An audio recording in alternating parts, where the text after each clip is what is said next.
Studios this morning, and here are some of the top stories that you will see on Good Morning Providence. For starters, we are talking about a massive fire that ripped through a home in North Attleboro yesterday morning. We'll tell you why firefighters were racing against the clock to get that blaze out as quickly as possible. Plus, 6 juveniles arrested after a rash of car break-ins in Mansfield. How police say the investigation led them to these surprising suspects. And a fake dentist office is discovered in the back of a convenience store in Mass. We have the details on the bizarre investigation coming up on your news, which starts right now. All right, good morning, good morning. Thank you for joining us. I'm Taralyn Azak. Glad you're here. I'm Cara Bailey. It is Tuesday, September 26th. Just a few more days left in the month, but we're ramping up into a new season today with a little less of that wet weather that we've seen previously. So that's good news to start your Tuesday. Let's check in with ABC6 Storm Tracker meteorologist Bill Guile. He has a look at your first forecast. Hey, Bill. Hey, good morning, Cara, and good morning, everyone. You know what all that wet weather means, don't you? You're going to have to go out and mow the lawn now that the dry conditions are coming in because the grass just keeps growing. All right, here we go. We're looking at a lot of clouds for today. Finally, it is on the dry side and a bit of a breeze out there as well. We're seeing northeasterly winds about 10 to 18 miles an hour. If you're near the coastline in exposed areas, we're getting some gusts of 25 to as much as 30 miles per hour. So that's particular along the south coast from Westerly over to Newport and to New Bedford, and then along eastern Mass around Kingston, Marshfield, and Plymouth, and out onto the Cape and the islands as well. So that wind will slowly ease as we go through the latter portions of the day. The clouds will begin to break into the afternoon, so a brightening sky, and we see some breaks of sunshine, especially the further north you are, mid to late afternoon with high temperatures up around 62 degrees. Overnight tonight, hey, it's a cool night. Settling down into the 40s with partial clearing, although there will be some patchy fog. And for tomorrow, good deal of sunshine, just a few clouds, and temperatures recovering to the mid-60s. Coming up in weather on the 6s, take a look at the travel conditions around the region. All right, thank you, Bill. We will see you in a bit. 6:02, our top story this morning. A North Dartmouth man charged with murder is set to appear in Suffolk County Superior Court this morning. That's right. Angel Alvarez is facing first-degree murder charges after allegedly stabbing and killing his estranged girlfriend back in May. Good morning, Providence reporter Yanni Triguelis joins us live in studio with more on today's court appearance. Yanni. Good morning, Cara and Taralyn. Well, Angel Alvarez has been held without bail since turning himself into police following the death of his estranged girlfriend, Margarita Moorhead. Now, according to prosecutors, Moorhead, she had obtained a restraining order against Alvarez about 7 months before her murder. That was still in effect at the time that Alvarez allegedly stabbed Moorhead several times with a kitchen knife inside of her Lafayette Ave home after she allegedly tried to break up with him. Now, prosecutors say the two had been dating on and off for years, and that Alvarez often showed signs of hostility and jealousy towards his girlfriend, they described, which led to that restraining order being put into place.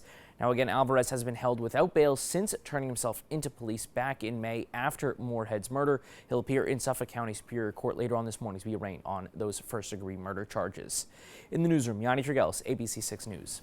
All right, Yanni, thank you for those details. Also expected in court today, a former town official from Massachusetts facing federal wire fraud charges. 68-year-old Charles Sullivan pled guilty to those charges in June. And Sullivan, a former chairperson for the Board of Tax Assessors in Dedham, admitted to using a debit card from the River Island Condominium Association in Woonsocket to withdraw cash. Now, she then used those funds to gamble at the Plainview Park Casino in Connecticut. And casino records report that in 2019 alone, she gambled at the casino 176 times, almost every day. Prosecutors say she made 68 withdrawals with her company card, totaling over $49,000. All right, at 6:04 this morning, and it's been a really long weekend for people who were trying to leave Block Island with the rainy weather. All of the ferries have been docked, stranding everyone on the island. And being rainy on Block Island, stranded there all weekend, that's tough. And thankfully, the ferry services, well, they might be working again later today. ABC6 News reporter Josh Kerman spoke with a couple who went to the island last week to celebrate their anniversary and ended up staying longer than expected. Matthew Dahl had never been to Block Island before, but for his third wedding anniversary with his wife Samantha, they wanted to make the trip up from New York. We arrived on Friday. The original plan was Friday till today. Our anniversary was yesterday, so we're just coming out to spend the weekend and a little extra out here in Block Island. But warnings started coming in Friday evening, watching forecasts from the National Weather Service marine reports. And ferry rides were canceled on Saturday, and they haven't started back up. And then Sunday night into Sunday morning, we start reading some more of the weather reports, and it's getting a little bit worse and a little bit worse up until Sunday night when they canceled the ferries for today.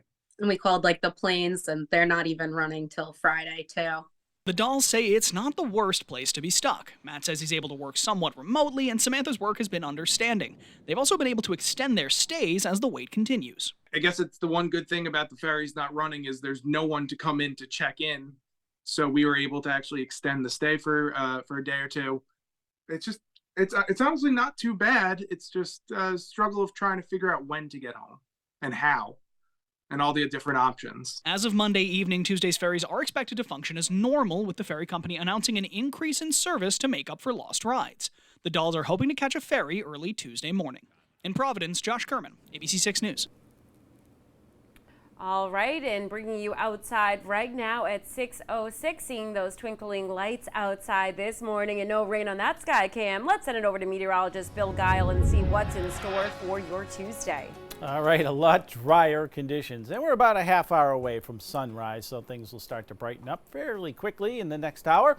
We're still dealing with what was Ophelia, though. That area of low pressure sitting south of Block Island is going to slowly drift away from the region, but it's still close enough that we have some leftover cloudiness from it, and a northeasterly wind is throwing some moisture in from the ocean as well, keeping some of those lower clouds around. So all the observation locations are reporting cloudy conditions right now, and temperatures mostly upper 50s and low 60s throughout the region. These temperatures won't rise too much during the course of the day today. So you're heading off to work this morning. It'll be cloudy and breezy. That northeasterly wind 10 to 15 miles an hour around Providence, and the temperature will be about 58 degrees at 8 o'clock this morning. When you're heading home, you'll finally see some breaks of sunshine. Temperatures will be around 57, and the winds will already begin to ease up a bit. But here's how the entire day looks across the area, as we're basically going to be looking at a lot of clouds. There will be some bright spots showing up as we get into the afternoon with breaks, the sun peeking in, and our temperatures going into the low 60s, but that breeze holding up and finally beginning to ease as we go into the overnight with some clearing, and temperatures will be tumbling into the 40s. So let's see what's happening out on the roadways right now. What's it look like, Kara?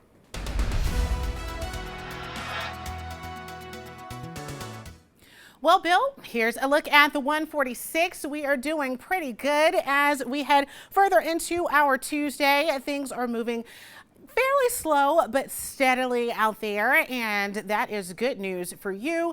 Here's a look at your travel times. We're seeing a little bit slower on the 114. Usually we see about 10 there. It's 11 minutes, still not too bad as you head northbound from White Church to I-95. If you're on the 95 headed northbound from Route 4 to Thurbers Ave, it's 10 minutes there. If you're on the 1 heading northbound from Kingstown Road to the Route 4 split, you've got 7 minutes. All right, thank you, Kara. 6:08. Let's take a look now at today's top headlines. A massive fire nearly destroyed a home in North Attleboro yesterday morning. Now, we told you about this. The fire started on Morin Street around 10:30, and as you can see here on your screen, the home was quickly engulfed in the flames. And the good news here, the fire chief says everyone in that home made it out safely. A neighbor actually called the homeowner to let them know about the fire in the building.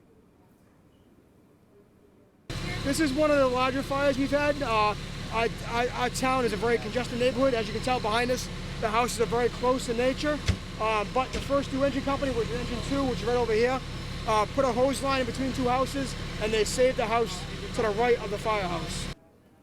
And firefighters on scene, they acted quick, watering the sides of the home first to avoid the flames spreading to the buildings right next to it. That home is now boarded up. The cause of the fire is still being investigated. And ABC 6 reporter Daniel Coates was at the fire and has more on the quick actions taken by first responders. That's coming up at 6:30. Your time now is 6:09. New Bedford fire crews were also called to a fire on Crapo Street yesterday. This one came from a lithium-ion battery-powered scooter. Now, that fire department was called to the home that was just before 8:30 yesterday morning. They were able to put the fire in the basement out quickly, but they had to take the scooter outside, remove the battery from it, and place it in a steel container for safe disposal. Mansfield police have arrested the juveniles they say are responsible for a string of car break-ins in Mansfield yesterday morning. Now, this happened in the Back Bay area of the town, with the first call coming from Church Street just after 3 a.m.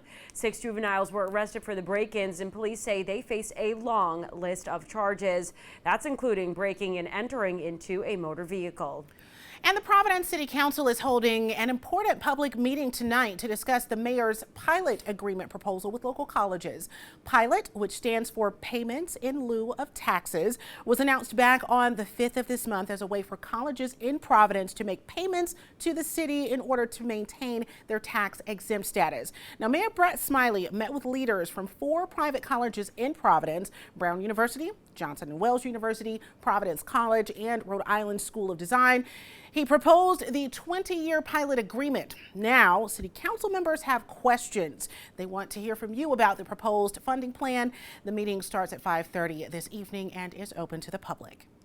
And also happening today over in Central Falls, police are expected to provide an update on a weekend murder. Now, we reported this to you yesterday. A man was shot and killed in the city on Saturday night in the area of Dexter and Sumner Avenue. And according to police, they found a man in his late 20s with multiple gunshot wounds.